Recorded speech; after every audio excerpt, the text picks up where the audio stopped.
welcome back to Hindustan Astrology. I'm Katya, and in today's video, we are going to go over the month of March 2024 Vedic Sidereal Forecast.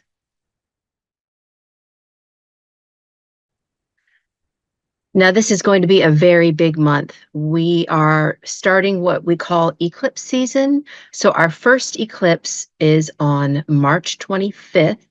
And it takes place at 10 degrees 55 minutes of sidereal Virgo and Hasta Nakshatra.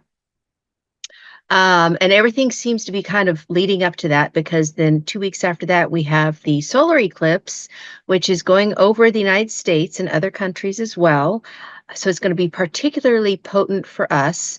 Personally, it's going over my house. So it's going to be intense. So, we've got a lot of things going on. Mars is going to be switching signs. He'll be going into Aquarius, he will be conjunct Saturn. So yeah, let's take a look at the presentation that I made for you and discuss the rest of the month. Okay, here we go. So we have the month of March 2024 Vedic Sidereal Astrology Forecast. I put together a little PowerPoint for you so that we can take a look at what's going on. So March 1st through the 10th, the first real event that happens this month is on March 7th at 12:17 a.m. EST. Venus enters Aquarius. So she was previously in Capricorn. Now she's going to be in Aquarius, and she will be conjunct Saturn later this month. Venus in Aquarius, asks us to think outside the box when it comes to love and romance, that maybe we should try something new and different. It also shows, the collective being concerned with, so Aquarius is associated with like the working class people, Black and brown people. And so, Venus is about love and relationships and luxuries. And so when she enters the sign, donating to charities, donating to humanitarian causes, giving things that are luxuries that other people can't afford. That's a great way to deal with Venus in Aquarius energy, like in general for mundane astrology. And then March 10th at 5:01 a.m. EST, we have our new moon of the month. It's taking place at 26 degrees, 5 minutes of Aquarius, Purva Bhadrapada. So here we have the chart, and you can see the moon is over here. And it's, conjunct the sun, obviously, which is still conjunct Saturn. So that sun-Saturn energy is going to be very present on this new moon. And sun-Saturn energy is kind of like a lack of confidence. It is, dealing with authorities. Saturn's the rebel, sun is the authorities, and so kind of like wanting to rebel against that structure. But it oftentimes brings depression and lack of self-confidence. And we've got Venus there too. All of this is kind of Saturn is kind of, squashing the energy, shall we say rather. And, it's in Aquarius, where the United States has our moon, which is in Shatabishak, which is where Saturn is right now. So we are still in our Sati Sati. We will be for another 3.5 years. And for this chart for Washington, D.C., this is taking place in the second house of money. So yeah, the economy's down. People aren't buying as fast. We thought the mortgage rate would be going down more, and it has not. But we still have hope, Now, Saturn is still giving his third aspect to Jupiter, and they're still within a few degrees of each other. So, an exchange between the second and the fourth. This is money and the homeland and real estate and all that kind of stuff. Perhaps when Jupiter and Uranus are exactly conjunct on April 20th, maybe we'll see a boon for the United States, economy. Now, the United States has a Sagittarius ascendant, right? So for our, nation's birth chart, This new moon is taking place in the third house. And the third house is what? Media, communications, the news, and all of this is in Aquarius, which is very rebellious. So, we are starting with this new moon eclipse season. So it technically starts 2 weeks before the lunar eclipse and then goes until 2 weeks after the solar eclipse. So, this energy is kind of showing us, I think, where it's going to go for eclipse season. So, we're all concerned with second house is food as well, and getting food to the people that need it. I'm not going to say anything else about that, but I think you know what I'm talking about. And information coming out at this time, especially around the eclipses. Things are being suppressed right now, but more information is going to come out around the eclipses concerning, what's going on, particularly, with wars and foreign lands and things like that. Now, you wouldn't think Venus had anything to do with war, but it actually does. For instance, in Babylon, the goddess Ishtar was associated with war. And especially when you see Venus and Mars come together, it actually can indicate war, not just passion and romance and things like that. And here we have Mars, Venus and Mars were just conjunct in Capricorn, and now they're going to be conjunct in Aquarius. So this new moon is kind of going to be showing us where things are going. Of course, we just had our United States Pluto return, which happened at 6 degrees, 49 minutes. Now, Pluto is going to go retrograde, and he's going to hit that degree again on July 18th. And in the United States chart, our Pluto is retrograde. So I think this might be producing an event around July 18th. And then he's going to hit that degree again on December 30th after he goes direct. So yeah, on this new moon day, Mars is still conjunct Pluto. And we all know, there's just war everywhere right now. It's just awful. And there's going to be a lot of consequences from this war, from these wars, and we'll find out more during the eclipses. Moon is in Aquarius, ruled by Saturn, and so Saturn is sitting with him. He is sitting there with him, and that's going to make it particularly powerful. Saturn is the planet of karma, death, disease, divorce, but he can bring situations where we just have to work really hard. Saturn moon is someone who's very stoic, holds it all in kind of energy, but they work really hard. And then if you work hard enough, Saturn gives you a reward. And so, having the United States moon here on this day, conjunct our birth moon, this is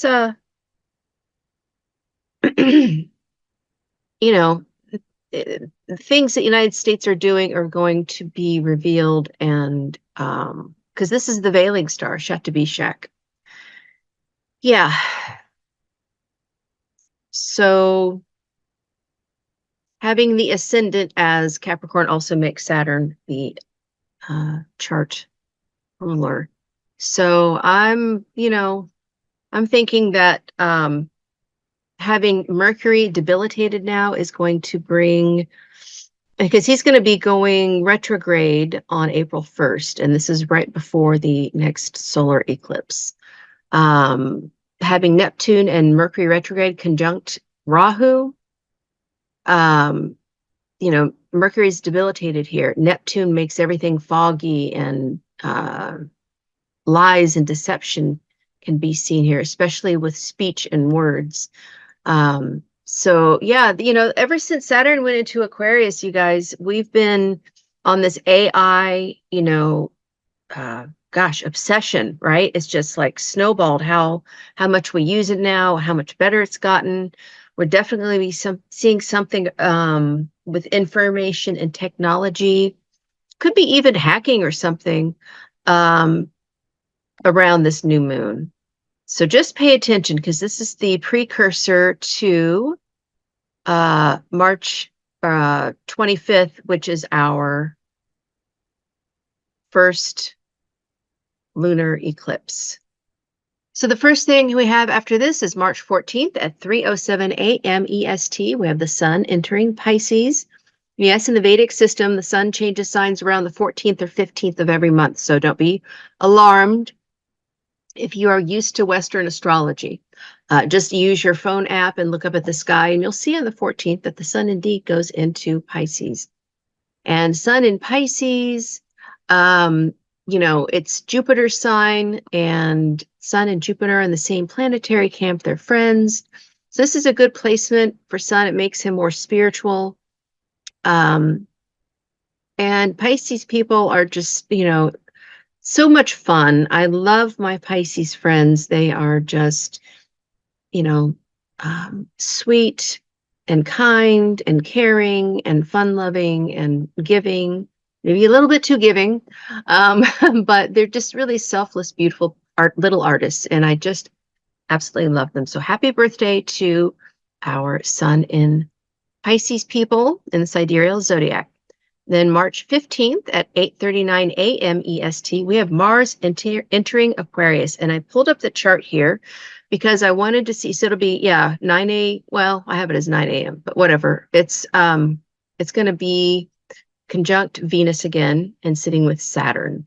And so Mars is giving his 8th aspect to K2 when this happens. Now, Mars and K2 have a close relationship because we say that K2 is likened to Mars energy. And this is because K2 is, the body of the serpent without the head, and he can lose his head with rage like a religious fanatic. So probably, unfortunately, we're going to hear more about war at this time. Yeah, doesn't make me very happy to see that. And it's also, K2's in the 10th house for the United States chart, and this is about the government. So Mars entering here is, even though he's in Saturn's sign of Aquarius, because Mars is exalted in Capricorn, ruled by Saturn, but Saturn also rules Aquarius. So Mars actually does great here. He goes to battle for the working class, for the brown and black people and the underprivileged, the minorities. So maybe there's going to be more war, but it's going to be in defense of the innocents. So, yeah, it's going to be interesting. Now, Mars rules Aries and Scorpio. And so from Aquarius, this is a trine, which is actually good. Mars and Jupiter are friends. And when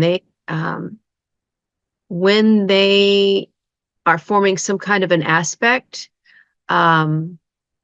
it's like a workhorse kind of energy, where you're just like a freight train, a force of nature is what Mars and Jupiter having an aspect together. Yeah, and he also rules Scorpio, and so that makes so this is 3 places. So this is the 10th house from him. And this puts energy into our work. So it might actually be good on an individual level, but overall, we have Mercury debilitated 2 places from Mars. So we've got to be really careful of our speech when Mars goes into Aquarius. Be careful of, getting triggered and then saying something that you can't take back. Because as you know, once a glass is shattered, it will never be put back together the same way. So, on the 15th, when Mars goes into Aquarius, bite your tongue if you have to. Otherwise, you could hurt somebody's feelings. Venus is there, okay? So just use that Saturn restraint. And also, I do want to say, because he is giving his 8th aspect to K2, and K2's in Virgo, Virgo is the sign of health. And they've been saying that, there's like these new strains of COVID and there's other viruses. And so we're going to have to be particularly on defense and make sure we're taking all of our immunity supplements, getting enough sleep, enough water, all that kind of stuff, because there's going to be, I think, another wave of sickness. And, I don't think it's going to be anything like what the pandemic was, but definitely something that's going to kind of scare people. So don't let the fear get out of control. Okay. Paranoia, that kind of thing. And then March 17th, Saturn goes out of combustion with the sun. Yay! So the sun is moving on away from Saturn. And that is going to be good for our confidence, our self-esteem, that kind of thing. March 18th at 8:07 p.m. EST, we have Rahu and Mercury conjunction at 21 degrees, 33 minutes of Pisces Revati. And like I said, for our solar eclipse, Mercury's going to be retrograde. And he's going to be in the Gandanta zone and debilitated. So we are really going to have to be careful of our speech. Make sure everything gets in writing. Don't take things for granted if you're signing contracts, if you're selling a house or something.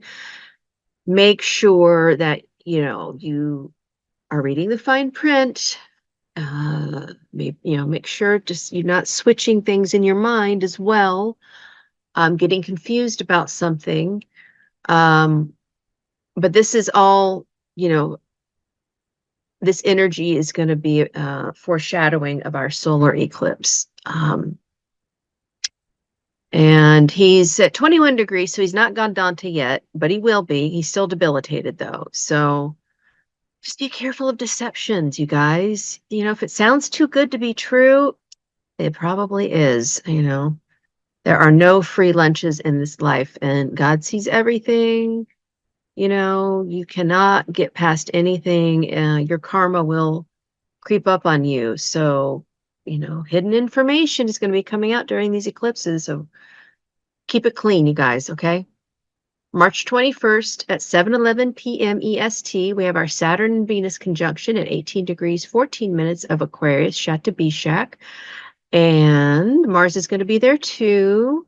But Saturn and Venus conjunction is, kind of a wet blanket kind of energy. But I will say, when Venus is in Capricorn, which is Saturn's sign, she's very refined. So there's a very refined elegance, when Saturn and Venus come together. And they're actually friends. They're in the same planetary camp. Saturn loves Venus. So, that's a good thing, but it kind of does put a damper on passion and romance and things like that. And Venus also represents luxuries and money. So it could be asking us to watch our spending, yeah, this is what I need to listen to. Just be careful. It's too easy to hit that add to cart button. So use some Saturn restraint, you guys, okay? March 22nd, until April 14th, Mercury Gandanta in Pisces and Aries. So as Mercury goes to the end of Pisces, he's going to be in the Gandanta zone from 24 degrees, 60 minutes until 3 degrees, 20 minutes of Aries.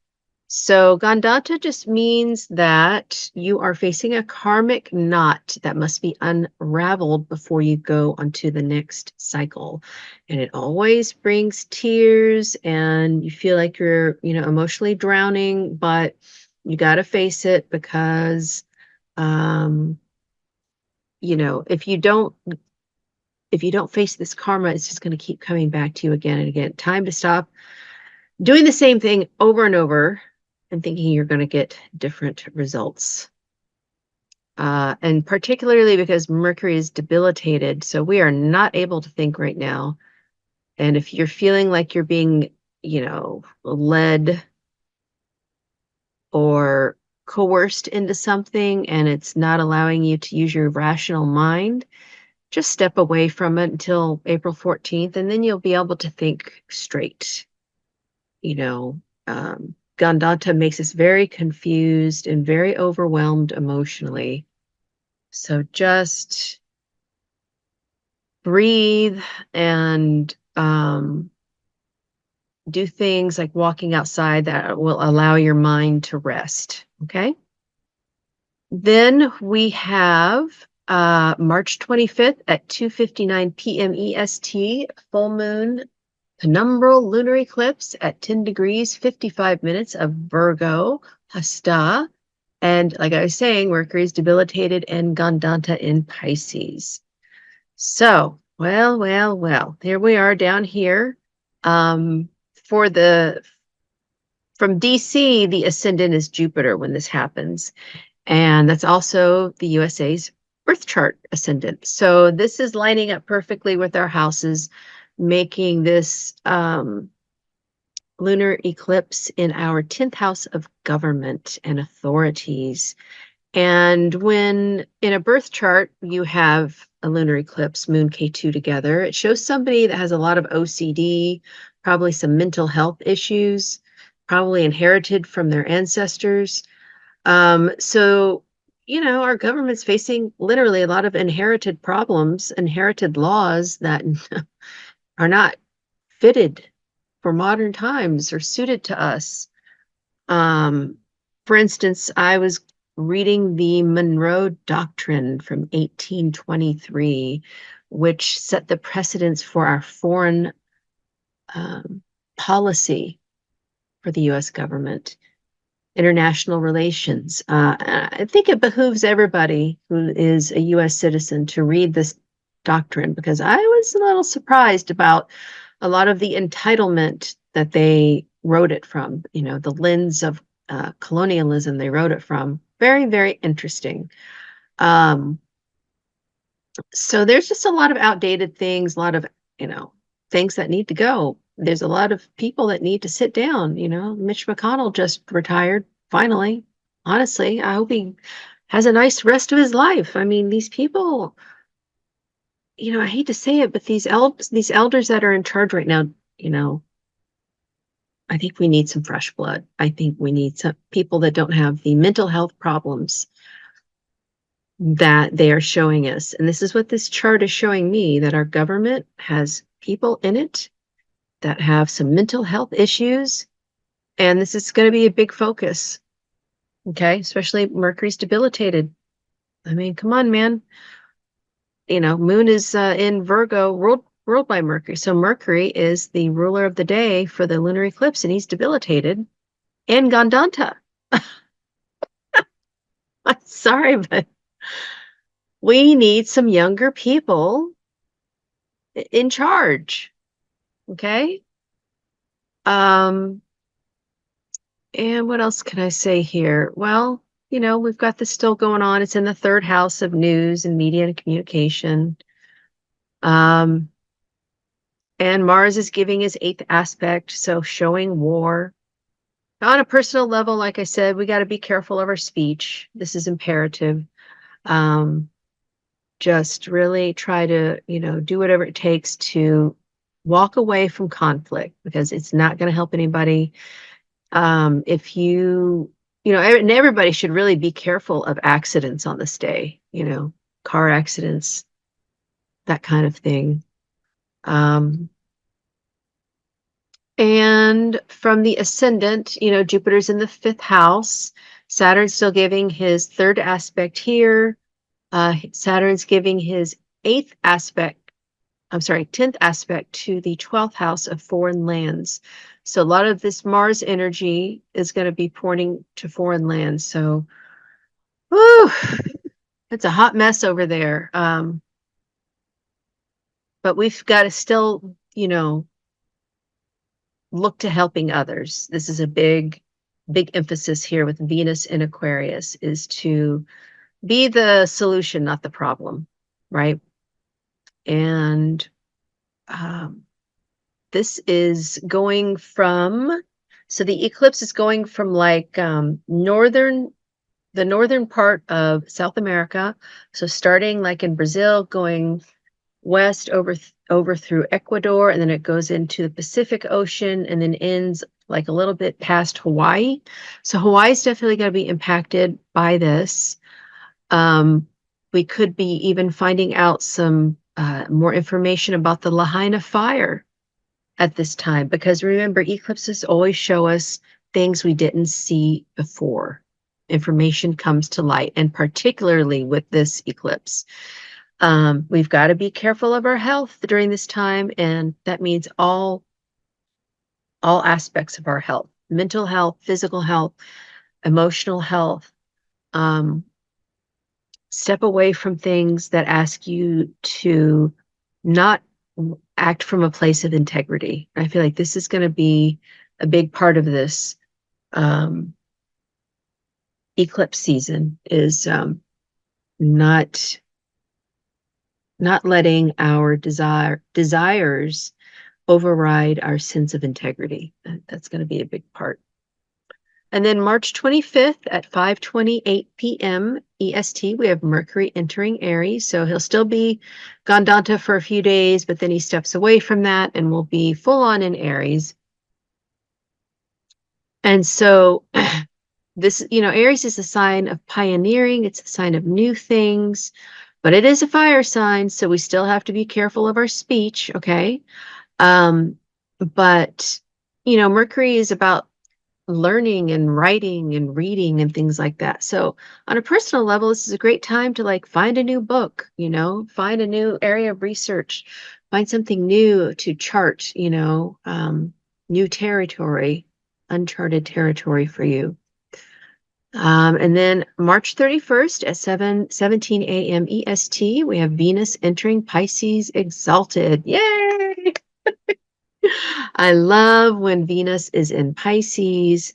We're really focused on the arts and enjoyment and happiness and bringing happiness to others. Travel also, music. Venus in Pisces is happy for no reason, whereas Venus debilitated in Virgo is unhappy for every reason. So it's a time to just, be grateful for everything we have, and to, um, focus on inner peace, because when you achieve inner peace, then you have true joy. Nobody can make you happy. No external event can tell you whether you're happy or not. It is a state of being, and how you succumb to the unhappiness, is really what your willpower is for. We can't change some of the larger events around us, but what we can change is our attitude and our perception of them, just shifting the lens so that we look at things differently. And when we can do that, then we have true happiness. So I hope that helps you guys. And, don't forget April 8th is our solar eclipse. So that will be something that I discuss next month. But just keep in mind that it is coming up. All right, you guys. So that's my forecast for the month of March. Like I said, we have our solar eclipse coming up on April 8th. Now, I know people are throwing these, elaborate parties and stuff like that to watch the eclipse. I do not suggest that.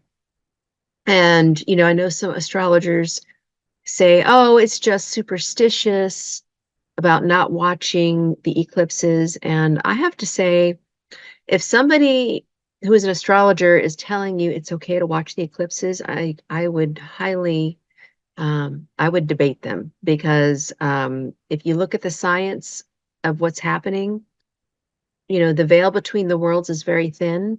And it's like, we say that at Halloween, right? The veil is thin between the worlds, but at eclipses is like 1,000 times more thin. And so you're, letting in lots of negative energy, and it's not a good idea to intertwine yourself with it.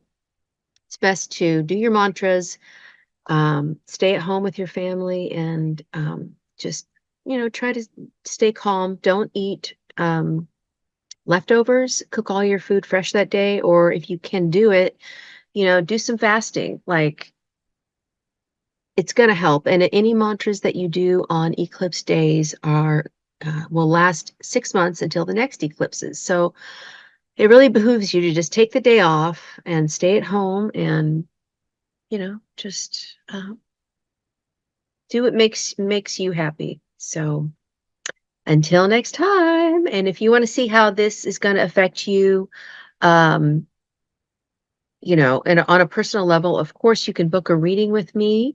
Go to hindustanastrology.com, and I would love to see you sometime on Zoom. So until next time, namaste.